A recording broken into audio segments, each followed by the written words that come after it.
Nous te louons. Nous célébrons ton nom ce matin, Dieu de gloire. Tu es notre Père.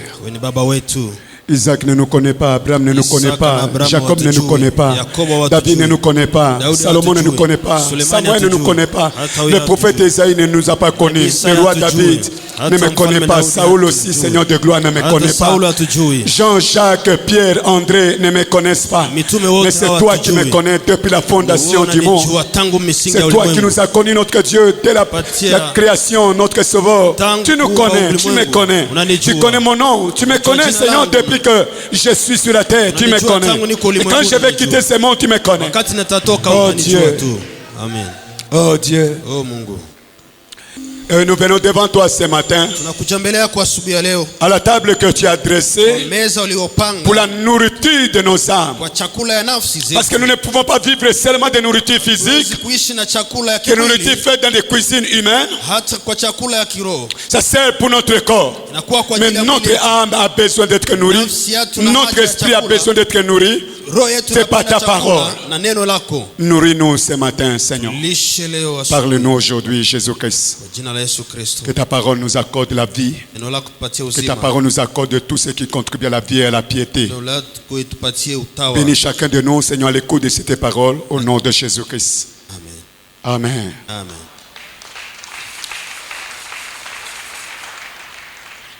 Alléluia. Amen. Que Dieu soit béni. Nous allons lire deux longs textes dans la Bible aujourd'hui. Le premier dans 2 Chroniques chapitre 20, du verset 14 à verset 22. Le deuxième c'est Actes des Apôtres chapitre 16,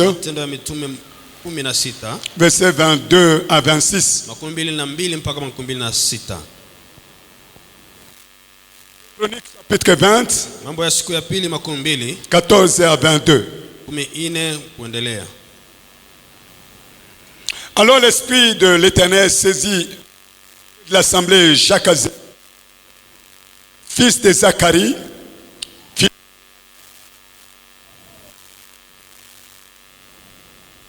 fils de Jéel, fils de Matania, lévite, d'entre les filles d'Azaph. Et Jacaziel dit, soyez attentifs, tous Juda et habitants de Jérusalem, et toi, roi Josaphat, ainsi vous parle l'Éternel, ne craignez point et ne vous effrayez point devant cette multitude nombreuse, car c'est la qui combattrait, ce sera l'Éternel. Je prie que ces versets puissent appartenir à quelqu'un ce matin. Demain, descendez contre eux. Ils vont monter par la colline de Tsir. Et vous les trouverez à l'extrémité de la vallée, en face du désert de Jériel. Vous n'aurez point à combattre en cette affaire. Présentez-vous, tenez-vous là, et vous verrez la délivrance que l'Éternel vous accordera. Juda et Jérusalem, ne craignez point et ne vous effrayez point. Demain, sortez à leur rencontre et l'Éternel sera avec vous. Josaphat s'inclina le visage contre terre et tout Juda et les habitants de Jérusalem tombaient devant l'Éternel pour se prosterner en sa présence. Les Lévites, d'entre les fils de Kéatit et d'entre les fils de Korith s'élevèrent pour célébrer d'une voix forte et haute l'Éternel, le Dieu d'Israël. Le lendemain, ils se mirent en marche de grand matin pour le désert de Tekoa. À leur départ, Josaphat se présenta et dit, écoutez-moi, Juda et habitants de Jérusalem, confiez-vous en l'Éternel votre Dieu et vous serez affermis.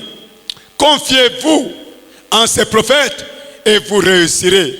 Puis, d'accord avec le peuple, il nomma des chantres qui, revêtis d'ornements sacrés et marchant devant l'armée, célébraient l'Éternel et disaient, louez l'Éternel car sa miséricorde dure à toujours. Au moment où l'on sonnait, on commença le chant de louange, l'Éternel plaça une embuscade contre les filles d'Ammon, de Moab et ceux de la montagne des Séir qui étaient venus contre Juda et ils furent battus.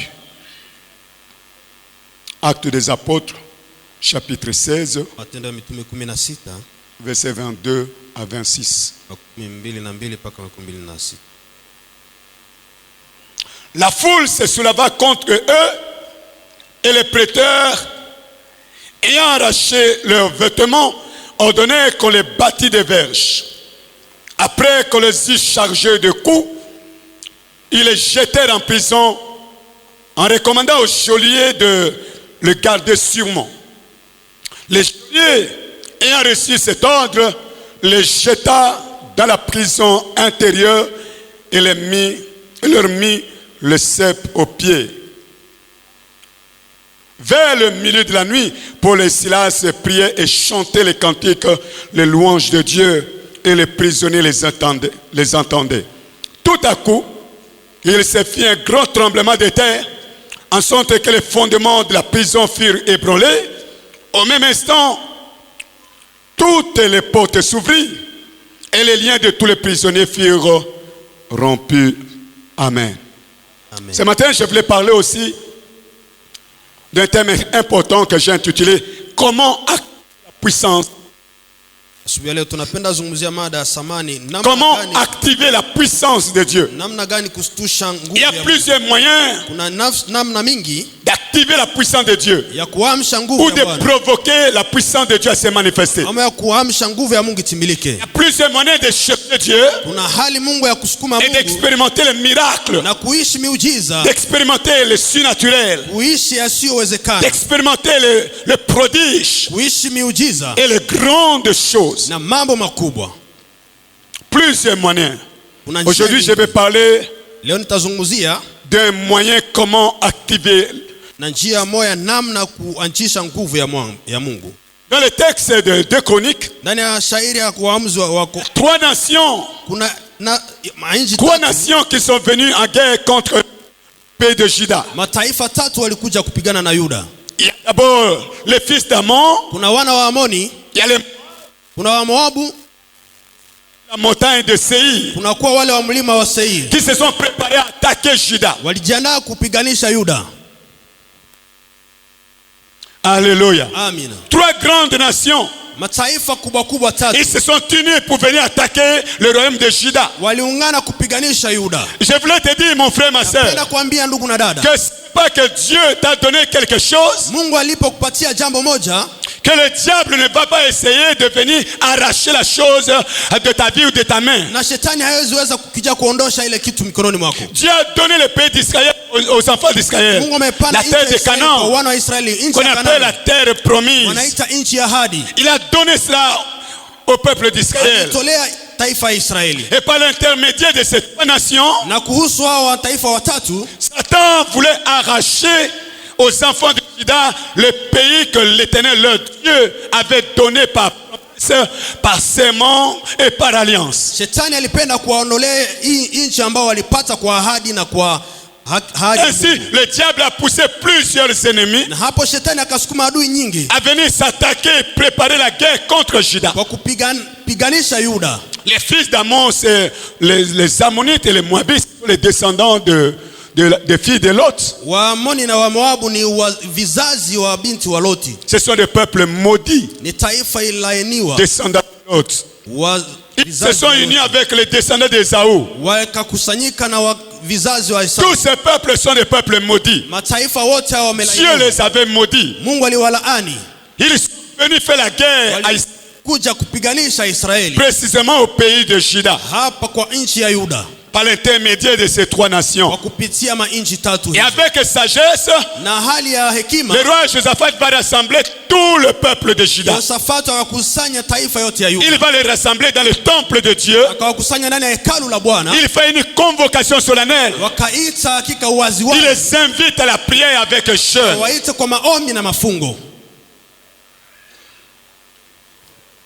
Et pendant qu'ils ont terminé leur prière, walipomaliza maombi yao, Dieu a répondu par la prophétie, Mungu akajibu na unabii par le canal de Jacaziel. kupitia ya Kazieli, L'un des fils des prophètes, mmoja wa wana wa nabii, ou bien l'un des jeunes prophètes à cette époque, mmoja wa vijana nabii. Kwa hiyo muda il donne wakaleta la solution ou la réponse de Dieu que nous venons de lire. suluhisho ambayo tumetoka kusoma. Il dit au roi Josaphat Naambia Yosafati et au mfalme peuple de Juda, na watu wa kuhani, il les rassure de la part de l'Éternel, ne craignez rien, wahakikishia msiogope lolote, restez en place baki hapo hapo, et vous verrez la délivrance que l'Éternel va vous donner. utaona ufungulivu ambao Mungu atawaletea. La même phrase que Moïse avait répétée aux enfants d'Israël lorsqu'ils étaient devant la mer Rouge. Tamko hiyo Musa alirudilia wana wa Israeli Devant eux la mer Rouge, wakuvuka bahari derrière nyekundu, et la puissante armée de Pharaon. nyuma kulikuwa jeshi la Farao. Mais Moïse dit au peuple, Na hiyo ne Musa, craignez rien, ne msiogope, craignez rien. msiogope Ce matin, je voulais dire à quelqu'un qu'il ne puisse rien craindre. Nakwambia mtu asiogope. Dieu est avec lui. Mungu ni pamoja Il ne le naye. voit pas, Hakuoni. il ne le sent pas, Hawaelewi. il ne le touche pas. Hawagusi. Mais ne crains rien parce que Dieu est Lakini avec toi. usiogope kwa maana Mungu ni C'est pamoja nawe. possible que tu aies la délivrance ce matin. Yawezekana upate Je suis ufungulivu sûr siku que ya leo. la solution Na va hakikisha venir ce kwamba matin par ces suluhisho paroles. itakuja asubuhi ya kupitia hii neno.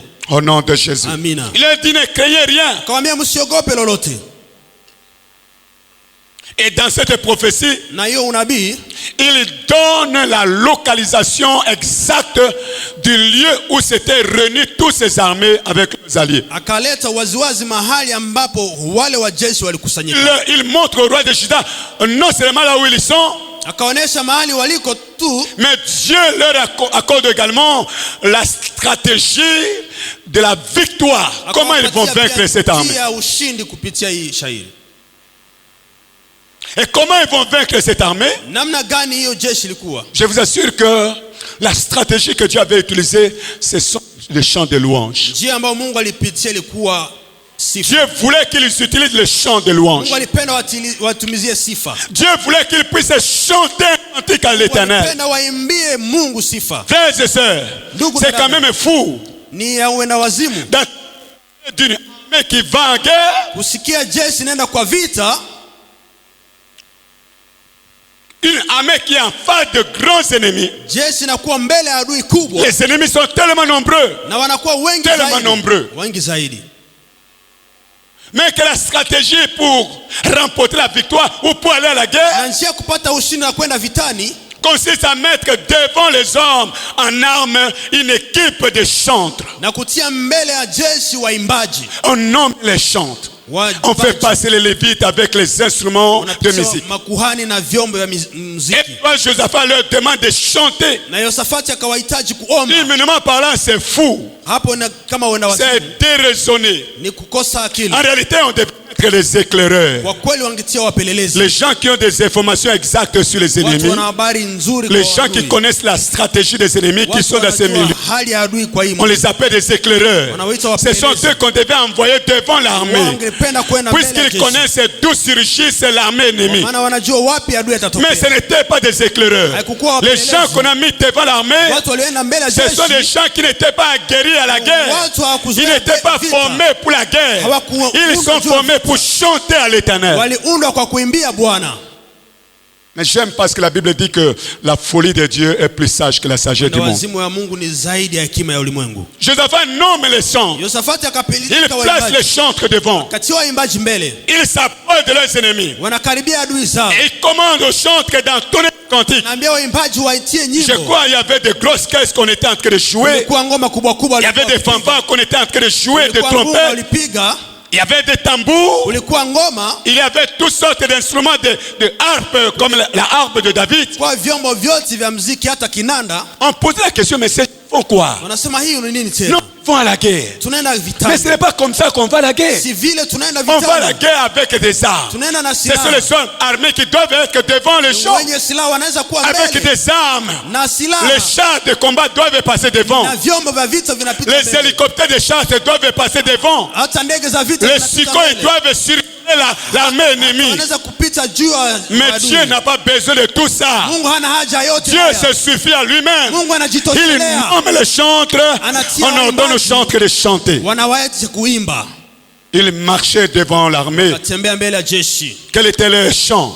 Ils chantaient en disant, wakasema kuimba, louez l'Éternel, sifu car Bwana, sa miséricorde dure toujours. na rehema zake ni za Ils milele. étaient en train de louer Dieu. Walikuwa wakitukuza Ils étaient Mungu, en train de chanter les cantiques à l'Éternel. wakiimba nyimbo kwa Et Bwana. c'est pendant qu'on était en train de chanter les cantiques que le miracle s'est produit. Na miujiza La ikatendeka. Bible déclare qu'il y eut une embuscade. Dieu plaça une embuscade Mungu katia hakika mambo haya ndani dans mwao, le camp de l'ennemi. ndani ya kambi ya adui. Israël n'avait pas encore tiré une seule flèche. Israeli hawakutupa hata mkiki On moja. n'avait pas encore eu le crépitement d'un revolver ou bien d'une arme à feu. Hawakusikia hata mlipuko D'ailleurs, wa qui risasi n'existait hata pas à moja. cette époque-là. Haikukuwa kwa hiyo muda hata. Mais quand ils ont commencé à chanter, Walipoanza kuimba, comme Dieu siège de la louange de son Mungu peuple, ni nani ya sifa il la s'était en taifa train de lake, faire descendre la gloire de Dieu walishusha utukufu wa Mungu, devant le peuple d'Israël. taifa Et Israeli. Dieu place une embuscade. Mungu akaleta L'armée adverse se sont tirés épée contre épée et se sont mises à se détruire. na wakaanza kujaribu, Ils se sont mis à s'entretuer. wakaanza kuuana. Israël continue à chanter des cantiques à l'Éternel.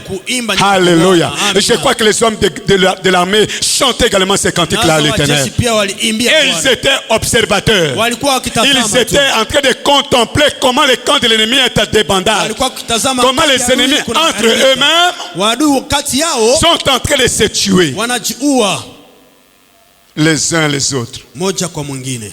Hébreux chapitre 13 verset 15. Ndani ya Waebrania La 13 Bible nous exhorte Biblia inatuonya d'offrir sans cesse à Dieu un sacrifice de louange. tolea bila kuchoka C'est- sifa, C'est-à-dire ndio le maana fruit de nos lèvres qui confesse le nom de Dieu. matunda ya midomo yetu nakiri jina la Bwana. C'est une recommandation Ni shurti à offrir à Dieu sans kwa cesse, kutolea Mungu bila sans kuchoka, arrêt. bila kuchoka, C'est comme 1 Thessaloniciens chapitre 5 verset 17 kama Watesalonika wa kwanza 17 qui nous recommande de prier sans cesse. nasukuma kuomba bila kuchoka. Mais l'auteur ici nous recommande aussi Na hapa wanatuhusu de chanter à l'Éternel sans cesse, kuimbia Bwana bila de kuchoka, chanter continuellement à Dieu. imba bila kuchoka. Pendant que kwa nous Mungu. sommes en train de chanter, vous pouvez vous rendre compte qu'il y a beaucoup de choses qui se font dans le monde Mambo mengi spirituel. yanapitika ndani ya ulimwengu Il y wa a des kiroho. choses qui se font dans la vie des gens. Na mambo yanatendeka ndani ya Il y a maisha ya des watu. hommes et des femmes qui sont visités par votre cantique. Watu na wake wana Alléluia. Mungu. Amina. Offrir sans cesse à Dieu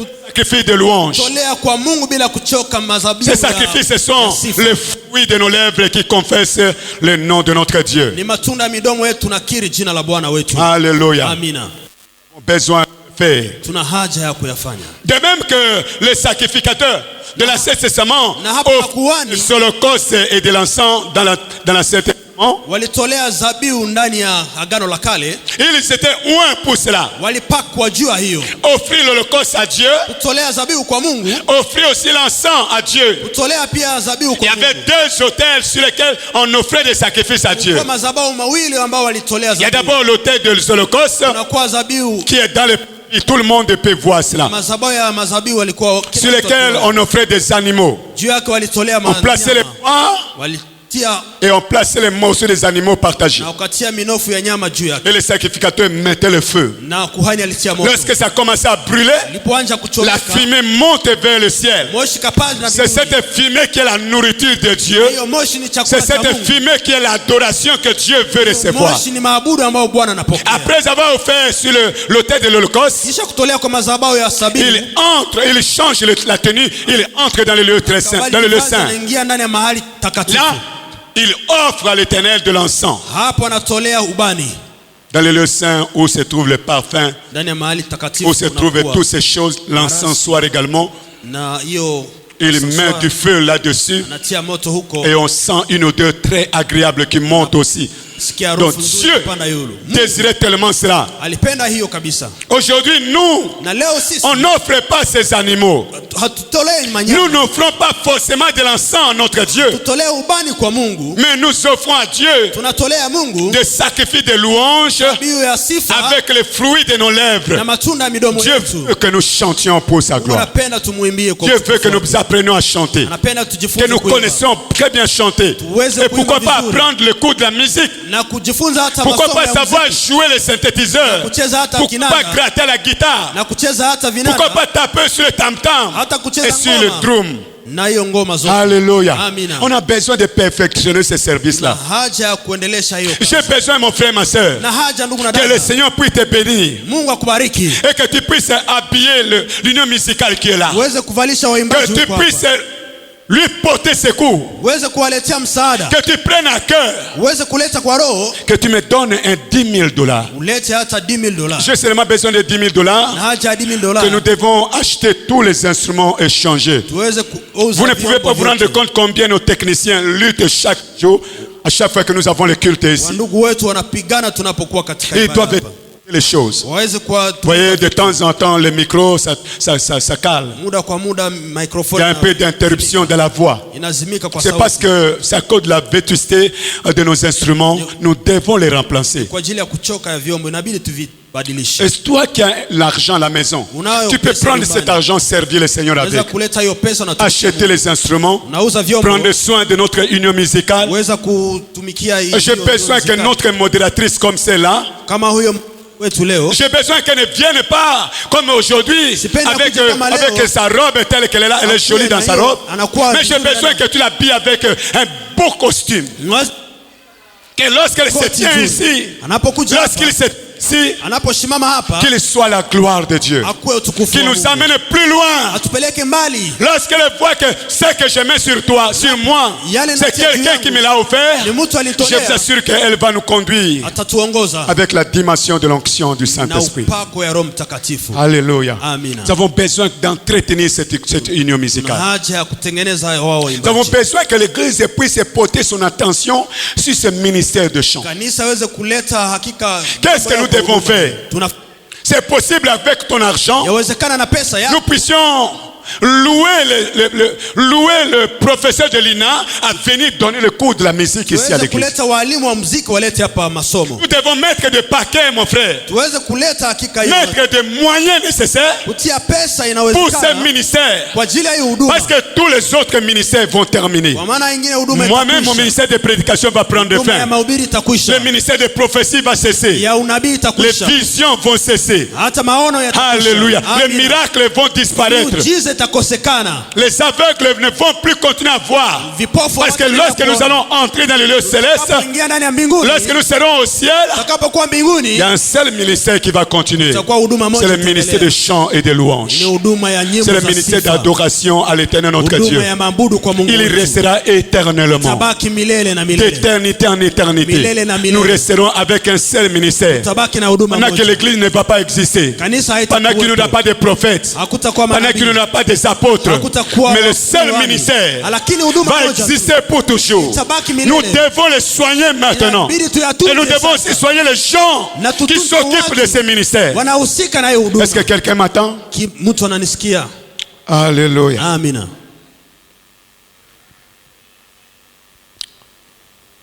Donc nous aujourd'hui, Sisi leo nous offrons à Dieu des sacrifices de louange avec le fruit de nos lèvres. tunatolea Mungu sifa kwa midomo Oh yetu. mon frère, Ndugu. tu parles bien.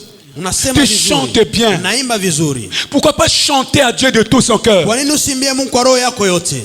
Oh, combien de bègues qui ne savent pas chanter. Kuna watu ngapi hawajui Et kuimba? combien de muets qui veulent chanter comme nous, Kuna mais qui ne viziwi chantent ngapi pas. hawajui kuimbia Mungu? Mais toi qui as une bonne voix, pourquoi ne fais-tu pas partie de l'union musicale? Kwa nini haukukuwa ndani ya kwaya? Pourquoi tu ne viens pas adhérer à cette Kwa nini équipe? haukuje kwa kwaya? Tu as chanté à Goma, Umeimba tu Goma, as chanté à Bukavu, umeimba tu Bukavu, as chanté au Kasaï, umeimba huko tu as Kasai. loué Dieu dans ce service à Kinshasa, Tukuza à Mungu Kisangani Kinshasa, et même à Kisangani. l'étranger. Hata kwa nje ya Pourquoi kigeni. quand tu es à la bonne, pourquoi tu ne viens pas chanter? Kwa nini unapokuwa hapa haukuje kuimba? Moi j'ai besoin d'une chorale jusqu'à 400 personnes. Na haja watu hata 100. Alléluia. Amina. On a besoin d'un grand chorale, d'une Tuna grande haja chorale. kwaya kubwa. Vous savez, pour le temple de Dieu, il y avait 4000 chantres. Kwa ajili ya hekalu la Mungu kulikuwa 4000 chantres que 1000 David avait répartis. ambao Daudi aliweka. Cette image-là, Kwa hiyo c'était dans Jumapili l'Ancien Testament. ilikuwa ndani ya Ils Agano la n'avaient pas Kale. le Saint-Esprit avec eux. Kwa Roho À Mtakatifu plus forte pamoja nao. raison, nous qui sommes maintenant l'habitation du Sisi Saint-Esprit. sasa tuko hekalu J'ai la Roho besoin à Mtakatifu. peu près de 400 personnes, Haja hommes et mia femmes. ine J'ai wanawake besoin na de papa avec la voix basse. Na haja na wababa kwa Et sauti même kubwa. sans, quand on chante sans micro, Na wanaimba bila quand on hata n'a pas de microphone. sonorisation, Hatuna hata qu'on sauti. chante comme les Zoulous en Afrique du Sud. Tuimbe kama wazuri. Ils chantent souvent sans sonorisation. Wanaimba Eh, mais bila c'est kuimba quelle sauti. mélodie, Na c'est inakuwa quelle nyimbo voix. nzuri. qui n'aiment pas entendre les Zoulous chanter. ambao wanapenda kusikia nyimbo. Alléluia. Amina. Je crois que la personne qui a chanté Jérusalem, c'est un Zoulou. Naanza mtu alimba Yerusalema ni Zulu. Il a chanté cela. Et voyez combien ça circule au monde entier. Na inazunguka Tout le monde aime chanter Jérusalem. Est-ce que ce sont des chants chrétiens? Je ni nyimbo ya Ukristo? Ce n'est pas chrétien? Sio ya Ukristo. Ce n'est pas chrétien? Sio ya Kikristo. Mais moi-même je chante. Mimi peke naimba.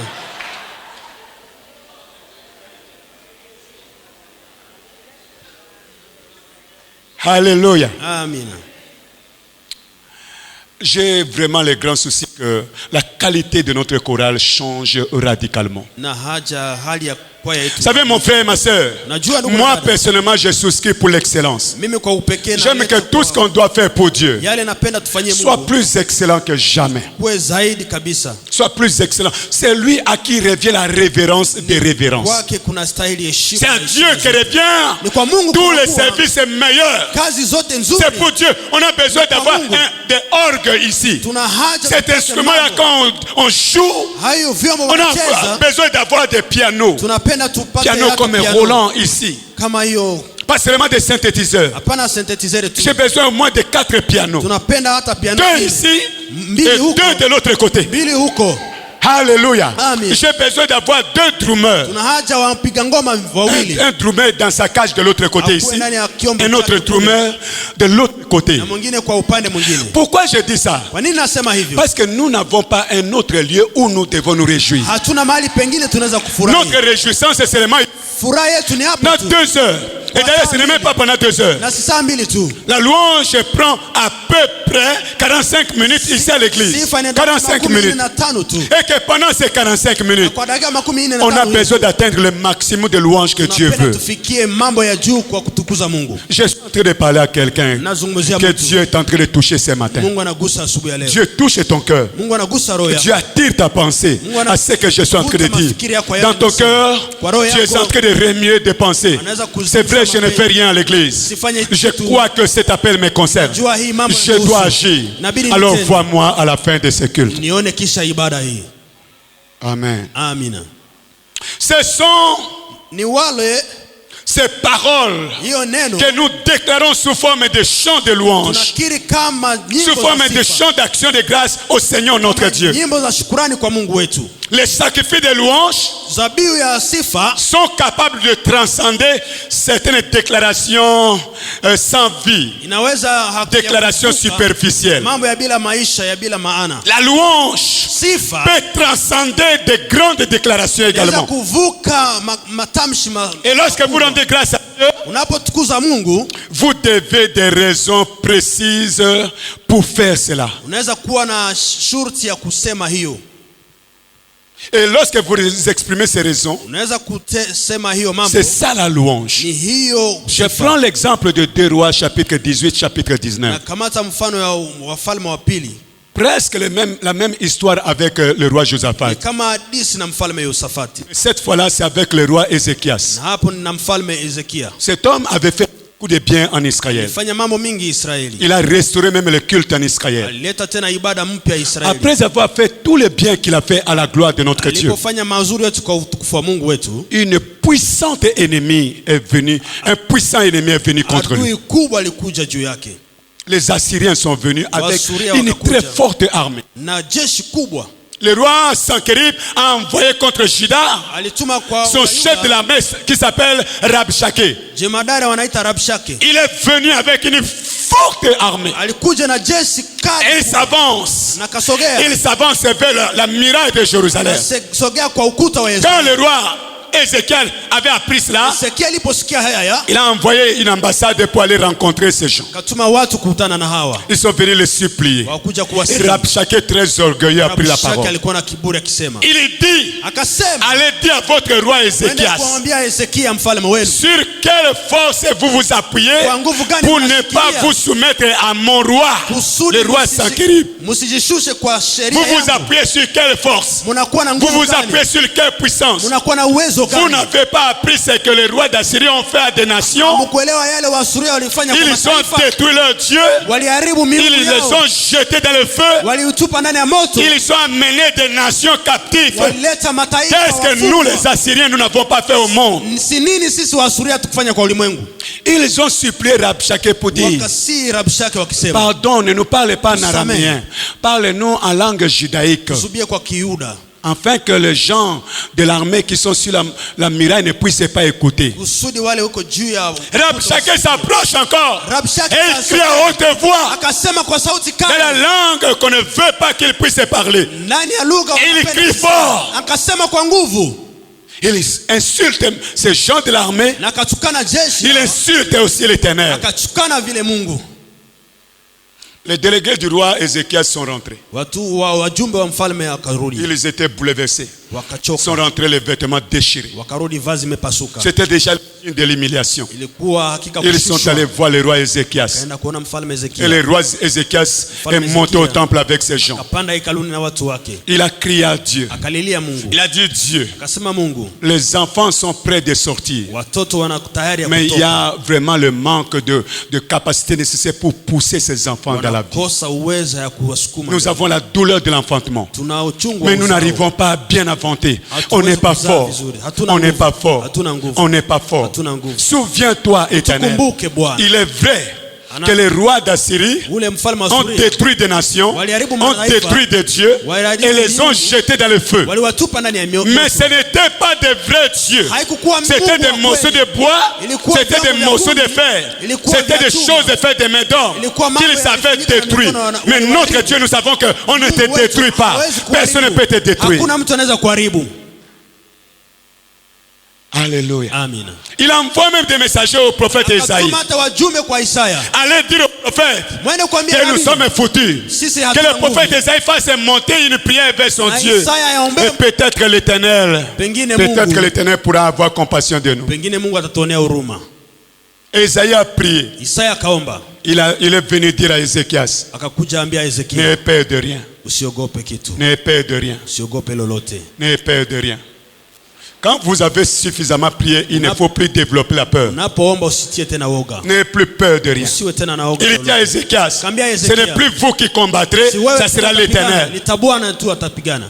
Et cette nuit même, Na usiku ule la ule Bible déclare, Biblia inasema, l'ange de l'Éternel malaika wa a Bwana frappé dans les camps des Assyriens akapiga kambi ya combien? Asiria, 185 000 personnes. 1030. Un ange. Malaika moja. Mais s'ils étaient deux, Wangekuwa wawili. mais s'ils étaient à 4, Wangelikuwa s'ils étaient à nne 10, sasa. Wangelikuwa kumi c'était sasa. comment? Ingelikuwa vipi? 180 000 personnes. Mia hiyo Pas zote. 180 personnes, Hapana, mais 180 000 personnes Lakini frappées dans une même nuit. 18. Et quand on s'est réveillé le matin, Na ilipokuwa asubuhi. c'était des cadavres et des Ilikuwa cadavres. maiti na maiti. Cadavres et des cadavres. Maiti na maiti. Cadavres et des Maiti cadavres. na maiti. Le roi lui-même, le roi d'Assyrie, a Mfalme pris peke fuite. yake, akakimbia. Il est rentré dans son pays. Akarudi Un nchini. jour, quand il était en train de se prosterner devant son Dieu, ses Mbele ya Mungu propres wake. 2 fils l'ont mis à mort. Wanawake On l'a wale tué là. wakamuua hapo. La vengeance appartient à l'Éternel.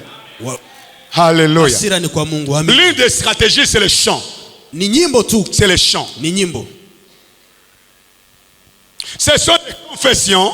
Ni kukiri. Ce sont des déclarations. Ni matangazo Ce rasmi. sont des psaumes. Ni zaburi. Ce sont des hymnes Ni nyimbo et des chansons spirituelles na wimbo za kiroho. adressées à Dieu Wanatolea Mungu pour sa grâce et sa bonté dans kwa notre vie. neema na wema wake Vous maishani. trouverez cela dans dans Colossiens chapitre 3, Utapata ndani ya Wakolosai verset 16.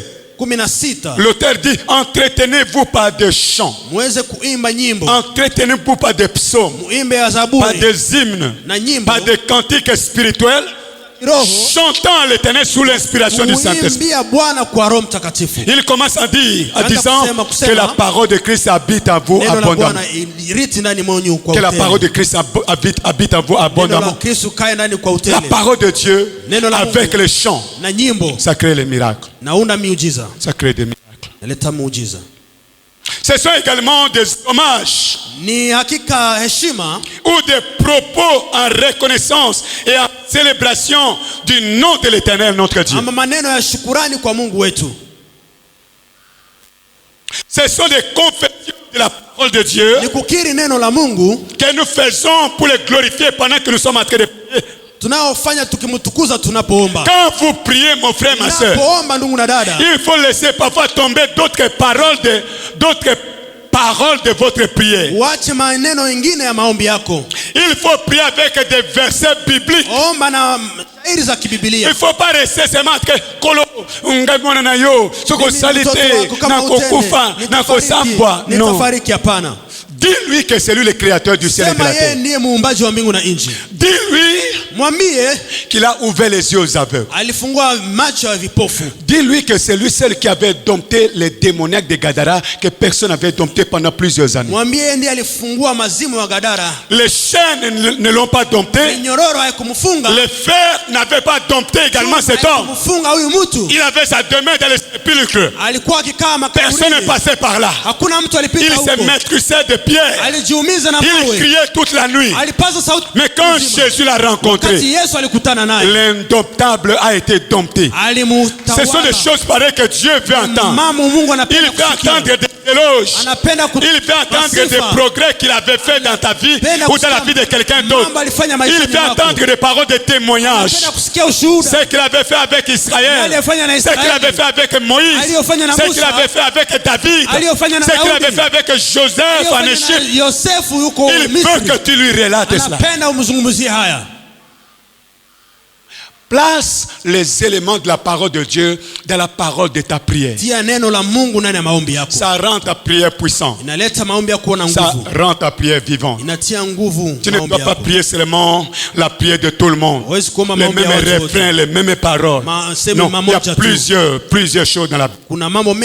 Plusieurs choses dans la Bible. Alléluia. Vous êtes tellement confrontés à une grande situation difficile. Vous avez même prié, invoqué Dieu.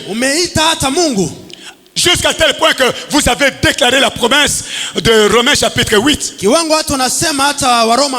Peut-être qu'en sautant et en disant toutes les choses concourent au bien de ceux qui aiment Dieu. Mais vous avez fait tout sans aucun résultat.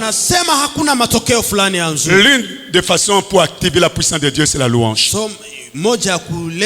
Quand vous avez terminé toutes les paroles, quand vous avez terminé toutes les phrases, quand vous avez terminé toutes les pensées qui étaient en vous, vous avez prié en langue, vous avez chanté en langue, vous avez loué Dieu à genoux, vous avez levé les mains, vous avez jeûné, vous avez prié. Il n'y a rien qui se passe. Alors engagez la louange. Engagez la louange. Essayez de placer le chant devant votre problème. Essayez de chanter malgré que ça ne va pas. Malgré que vous affrontez la mort. Vous souffrez tellement. La maladie vous ronge. L'hôpital a déclaré que c'est fini. Alors engage le chant devant cette maladie. Quand tu engages le chant, dis à Dieu, je le fais par rapport au roi Josaphat. Il avait fait cela. Il avait reçu la victoire. Il était sorti plus que vainqueur. Alléluia. Essayez de placer le chant devant votre problème et espérez recevoir le même résultat. Espérez le même résultat dans votre foi. Et peut-être avec jeûne et prière. Alléluia. Vous pouvez parvenir à composer les chants de louange vous-même. Parce que les circonstances qui sont les vôtres, c'est différent des autres circonstances. Et pour celle-là, il faut un chant et ça vient de ton esprit. Toi-même tu la composes. Compose un chant de louange. Que vous ayez vie ou pas, que vous soyez content ou non, composez ces chants. Alléluia. C'était bien loin, très loin, une occasion de jouissance lorsqu'Israël était sur le point d'attaquer ses ennemis nombreux qui étaient venus combattre contre lui. Ce n'était pas un sujet de joie. Ce n'était pas un moment de réjouissance. Mais tout ce qu'Israël savait, c'est que Dieu lui avait parlé. demandant de le louer seulement. Akamhitaji kumtukuza. Loue-moi. Msifu tu. Commence à me louer. Anja Commence à chanter. Anja kuimba. Alléluia. Amina. Moment aussi important. Comme tu prends des moments importants de la prière, prends aussi des moments très importants dans les chants. Kuwa na muda mzuri ndani ya nyimbo. Aujourd'hui, nous sommes favorisés avec le téléphone. On peut enregistrer de chants. Leo simu natusaidia kwa kuweka nyimbo. Qu'on peut non seulement écouter en plaçant les appareils dans les oreilles, mais qu'on doit chanter également. Les autres ont chanté. Dieu veut que moi, toi, nous puissions chanter de notre propre voix le fruit de nos lèvres qui le glorifie. Tout ce qu'Israël savait, c'est que Dieu lui avait parlé et a recommandé de le louer.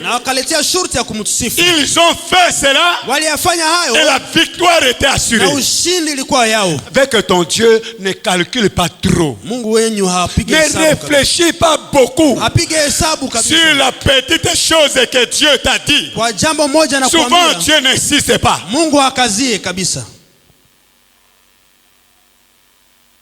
Comme c'est pasteur, il est devenu pasteur. C'est mon nom, Dieu donné mbele. Il a tellement fait. Il a tellement souffert. Dans la nuit, le Saint-Esprit lui dit: prends un seul comprimé de aspirine. Avale cela, tu vas être guéri. Il s'est réveillé. Il a regardé le comprimé d'aspirine. Il compare ça à sa maladie.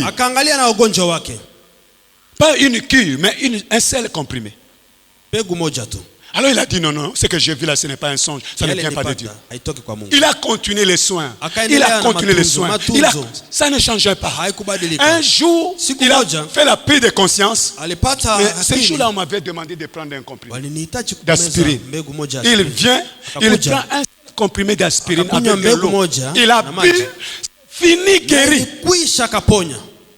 Et nous compliquons parfois des choses pour rien. La voix du Saint-Esprit, c'est une voix douce qui n'insiste pas beaucoup. Il te dit quelque chose de façon si simple. Si simple. Et beaucoup de gens passent à côté. Ils voulaient entendre une voix de tonnerre. Mimi Mungu Ndinazoloba. Le Saint-Esprit n'a pas cette voix-là. C'est nous qui inventons cela. Alléluia. Compose un chant. Que vous soyez content ou pas. Que ça vous plaît ou ça ne vous plaît pas. Dieu veut que tu le chantes. Ils ont fait cela et la victoire a été assurée. Un autre cas, c'est l'évasion surnaturelle de l'apôtre Paul de Silas. L'évasion de toute la prison. Que nous avons lu dans les Actes des Apôtres. L'évasion surnaturelle de la libération de Paul et Silas. Dans la plus réputée prison de Rome en Israël de cette époque-là. Vous savez que les prisons modernes aujourd'hui, la structure, la façon dont on les a bâties tire leur exemple de la prison de Rome. Et vous connaissez l'histoire de Rome. C'était le 4e royaume de Daniel qui était le royaume de fer qui brisait tout. C'est sur ce modèle-là qu'on construit maintenant des prisons avec des sécurités qu'on ne peut même pas comprendre. Vous entrez dans la prison, vous avez envie que vous êtes déjà mort. En voyant seulement la structure de la prison, en voyant seulement le portail, en voyant les barreaux qui sont là-bas. Et mais malgré tout, puisque ce sont des choses faites de main d'homme, les gens parviennent à s'évader.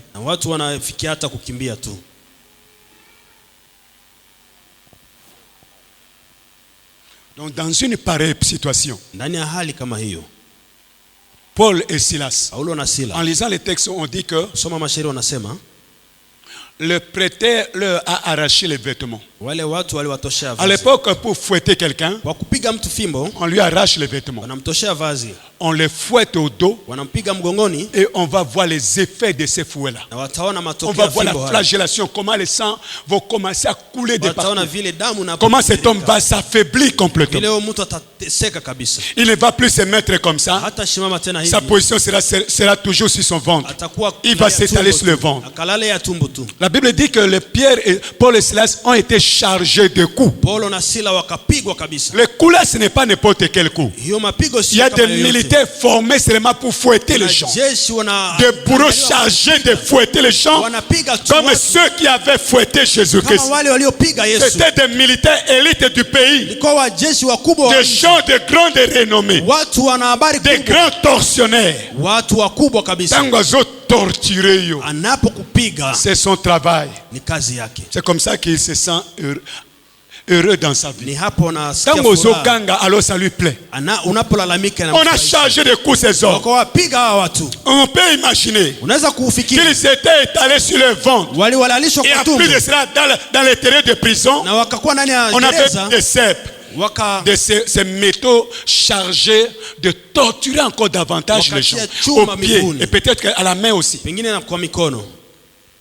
Je ne crois pas que l'apôtre Paul et Silas étaient en train de louer Dieu en battant les mains. Ils n'avaient pas cette force-là.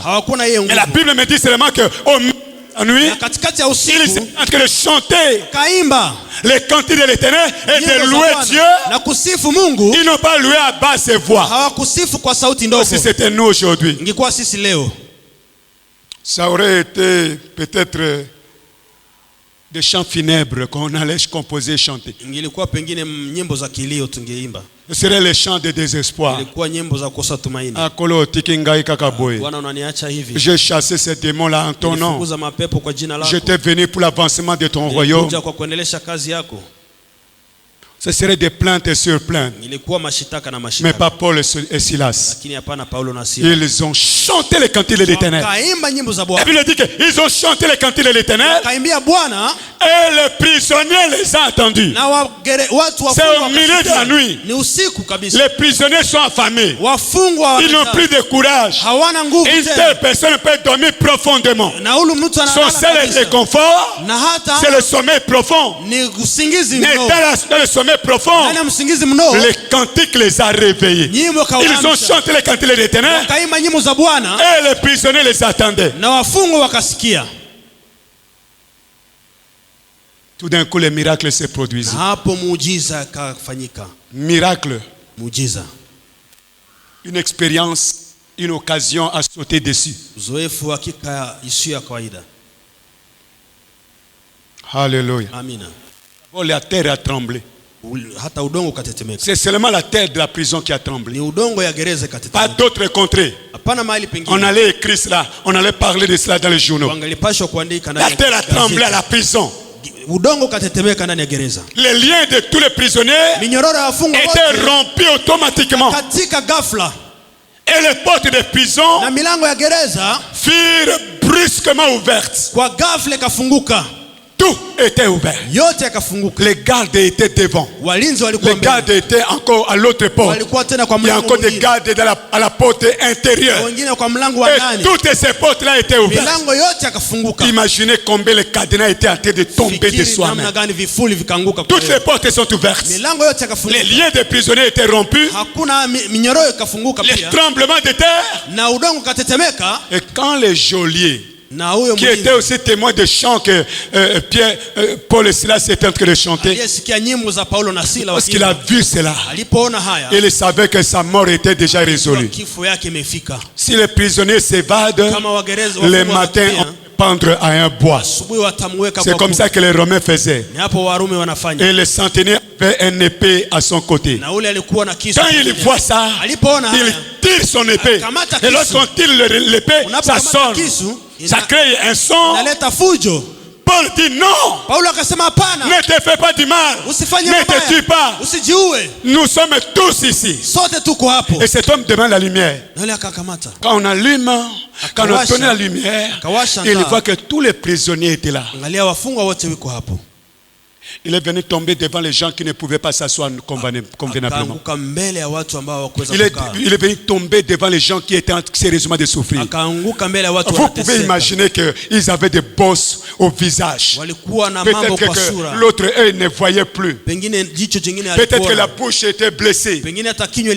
C'était plus que les effets de paludisme, les effets secondaires qui font des brûlures aux lèvres et parfois à l'intérieur de la bouche. C'était plus que cela. Avec ça, on ne chante pas. Avec ça, on ne peut pas bien manger. Mais pour Paul et Silas, c'était question de vie ou de mort. Pendant le temps de bonheur, nous chanterons pour Dieu. Pendant le temps qui ne va pas bien, je vais chanter.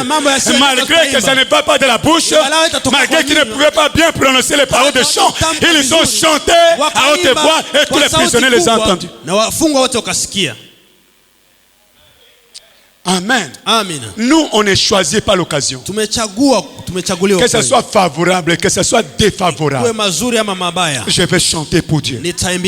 Alléluia. Que j'ai l'argent, que je n'ai pas l'argent, je chanterai à Dieu. Alléluia. Comme un frère est en train de louer Dieu. Et à côté de lui, il y avait un papa intellectuel. Et ce papa était mal à l'aise. Il était mal à l'aise. Le frère n'avait pas une bonne chaussure. Il n'avait pas de beaux habits sur lui. Il faisait tellement de bruit pendant la louange. Le papa va le tapoter pour dire: garçon, sois calme. Si tu restes calme, je vais t'acheter des vêtements et des chaussures. Et les garçons louaient Dieu. Lorsqu'il pense aux vêtements et chaussures qu'on va lui, il loue calmement. Mais le Saint-Esprit n'était pas d'accord. Quand il voulait sauter, chaussures et vêtements. Quand il voulait chanter vraiment, danser pour Dieu. Et finalement, il dit chaussures ou vêtements, chaussures ou pas, costume ou pas, je vais louer Dieu. Je louerai l'Éternel. Alléluia. Parce que Dieu peut donner plus que les vêtements. Il donne la vie. Les vêtements peuvent être déchirés. Les chaussures peuvent s'user. Mais la vie ne s'use jamais. La vie dure pour l'éternité. Est-ce que tu peux louer Dieu? Est-ce que tu peux aimer louer Dieu? Tu veux devenir quelqu'un qui loue Dieu? Alléluia. Incline la tête dans la prière. Je voulais que tu dises: Seigneur, je veux te louer. Je veux te chanter un cantique nouveau. Je vais te célébrer. Je vais glorifier le nom de mon Dieu. Je vais adorer Dieu. Je vais chanter des chants nouveaux que moi-même j'ai composés. Même c'est sans mélodie, même il n'y a pas de notes. C'est Dieu à qui je chante. Je chante pour Dieu. Et je chanterai pour mon Père. Je le chanterai dans n'importe quelle langue.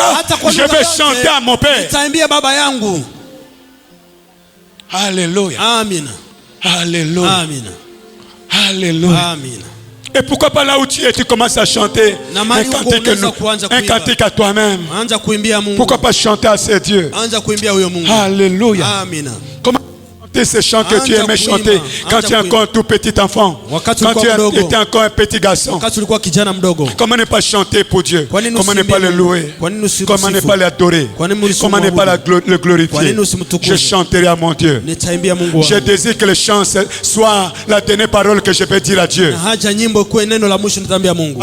Je meurs, que je meurs en train de chanter.